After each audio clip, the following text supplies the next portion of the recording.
Group 1 కొలువులల్లా లొల్లి కొలిక్కొచ్చి నౌకర్లు వస్తాయన్న నమ్మకం లేకుండా అవుతున్నదట. మేము మస్తు చేస్తున్నాం అని చెప్పుకుంటున్న కాంగ్రెస్ సర్కారు పెద్ద స్కామ్ చేసిందట గ్రూప్ 1 నౌకర్లల్లా.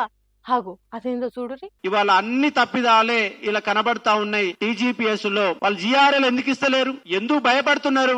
మరి గ్రూప్ 2 జిఆర్ఎల్ ఇచ్చారు, గ్రూప్ 3 జిఆర్ఎల్ ఇచ్చారు, జేఎల్ జిఆర్ఎల్ ఇచ్చారు. జేఎల్ సంబంధించినటువంటి అయిపోయిన ఎగ్జామ్ సంబంధించినటువంటి అన్ని ఆన్లైన్ పేపర్స్ అన్ని పబ్లిక్ డొమైన్ లో పెట్టారు, ఎవరు వాళ్ళకి పర్సనల్ పెట్టారు.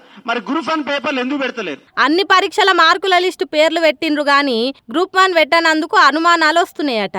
ఆ అనుమానం ఏంటిదో మీరే చెప్పుండ్రి. గ్రూప్ 1 లో ఏదో మతలబు జరిగింది. నేనేమంటున్నంటే బ్యాక్ డోర్ ద్వారా ఉద్యోగాలు అమ్మారు, బ్యాక్ డోర్ ద్వారా ఉద్యోగాలు అమ్మారు అని నేను బలంగా ఆరోపణ చేస్తున్నా.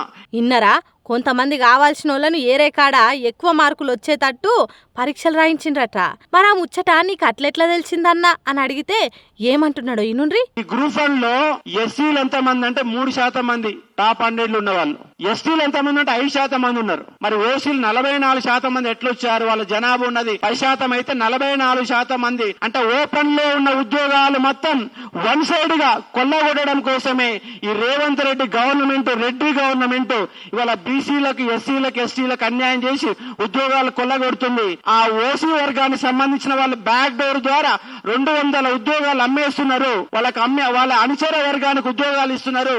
రాష్ట్ర చరిత్రనే హాగో గంత మోసం ఉన్నదట. ఎక్కువ జనాభా ఉన్నోళ్లకు ఎందుకు తక్కువ మార్కులు వస్తాయి, తక్కువ జనం ఉన్నోళ్లకు ఎందుకు ఎక్కువ మార్కులు వస్తాయి? సొంత కులపోళ్లకు మేలు చేసేటానికి అవినీతి చేసిండ్రు అని అంటున్నారు. తెలుగు మీడియం వాళ్ళ తీవ్ర అన్యాయం చేశారు. ఎంత అన్యాయం చేశారు? ఇలా సీతక్కనేమో అసెంబ్లీలో తెలుగులో మాట్లాడుతుంది, సీతక్క ఇంగ్లీష్ లో మాట్లాడంటే నాకు ఇంగ్లీష్ రాదంటది, నాకు ఉర్దూ రాదంటది, తెలుగులో మాట్లాడుతుంది. రేవంత్ రెడ్డికి ఇంగ్లీష్ రాదు, ఆయన ఇంటర్నేషనల్ వేదికల మీద పోయి తెలుగులో మాట్లాడతాడు. ఇక్కడ తెలుగు మీడియంలో ఎగ్జామ్ రాసిన వాడికి మార్కులు వేయరు. ఇగో ఇట్లా తప్పుల తడక తీరుగున్నదట.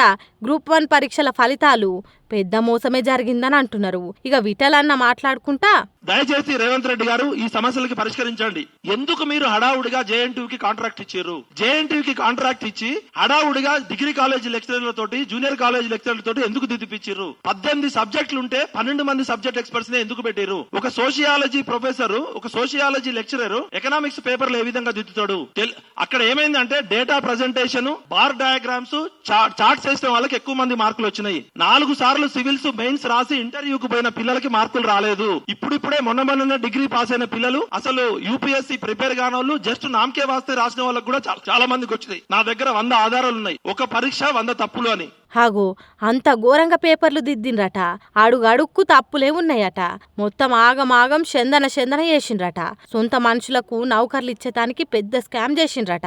ఎంత ఘోరమో చూడుండ్రి. అంతేకాదు గ్రూప్ 1 నౌకర్లు న్యాయంగా నింపాలే అనే కొట్లాటలా ఓ మంచి జీవి తీసుకునేటట్టు కూడా సర్కారు చేసిందని ఇగో గీ అన్న చెప్తున్నాడు ఇనుండ్రి. అశోక్ నగర్ దగ్గర తెల్లందాక కూర్చున్నప్పుడు ఒక చెల్లె ఆడ కూర్చొని చాలా నినాదాలు ఇస్తుండే, స్లోగన్స్ ఇస్తుంటే అమ్మాయి ఏంటంటే ఇంట్లో మీద డిపెండ్ కాకుండా ఇక్కడికి వచ్చి చిన్న నౌకరీ చేసుకుంటా సివిల్స్ ప్రిపేర్ అవుదామని చెప్పి ప్రిపేర్ అవుతా ఉండే. 50-100 అందరి దగ్గర వసూలు చేసుకుంటున్నాం అని చెప్పండి. వాళ్ళు ఒక 500 రూపాయలు అమ్మాయి ఇస్తుంటే ఆ విజువల్ మొత్తం మా సోషల్ మీడియాలో మొత్తం వస్తే ద్రోహం ఏంది, నేను చేసిన తప్పేంది అని అంటే ఆ ధర్నాలో కూర్చొని ఉన్నది ఏంది, ముఖ్యమంత్రి చెప్పినటువంటి ప్రామిసులు అమలు చేయమన్నటువంటి ధారణాలు కూర్చుంటందుకు ఇది చెప్పేది. నేను నౌకరొద్దు, నీ చదవద్దు, పాడొద్దు, నీకు పెళ్లి చేస్తామని ఇంట్లో కూర్చోబెట్టిండ్రు. ఒక 15 రోజుల కింద అనుకుంటా, 15-20 రోజుల కింద ఆ పిల్ల ఇప్పుడు నాకు ఢిల్లీ పోయిన చెల్లెతో మాట్లాడుకుంటూ చెప్పిందంట, మీ తల్లిదండ్రులు మిమ్మల్ని ఎంకరేజ్ చేస్తున్నారు, మా ఇంట్లో నన్ను ఇంట్లోకెళ్ళి రాణిస్తలేరు, నీ పరీక్షలొద్దు, నీ నౌకరొద్దు, అది అని చెప్పని అంటున్నారు. నాకేం చేయాలో అర్థమైతలేదని మానసికంగా ఇబ్బంది పడి మీ అందరికి చెప్తున్నా ఏంటంటే ఆత్మహత్య చేసుకుని చనిపోయింది. హాగో అట్లా చేస్తున్నదట కాంగ్రెస్ సర్కారు. కొలువుల కోసం కొట్లాడుతున్నోళ్ళ బతుకులు ఎట్లాగం చేస్తున్నారో చూడుండ్రి అని అంటున్నాడు. కోరుకొని తెచ్చుకున్న సర్కారు ఇట్లా చేస్తే సంవత్సరాలు కుర్చీలలో కూర్చొని చదువుకున్నోళ్ళ పరిస్థితి ఏం కావాలి? అలా బతుకులు ఏడవైనా పర్వాలేదా అని అంటున్నారు నిరుద్యోగులు. అందుకే రాబోయే కాలంలో పెద్ద పోరాటం చేస్తాం అని అంటున్నారు. మరి చూడాలి గ్రూప్ 1 కొలువుల కొట్లాట ఎంతవరకు పోతుందో, సర్కారీలకు ఎట్లా న్యాయం చేస్తుందో.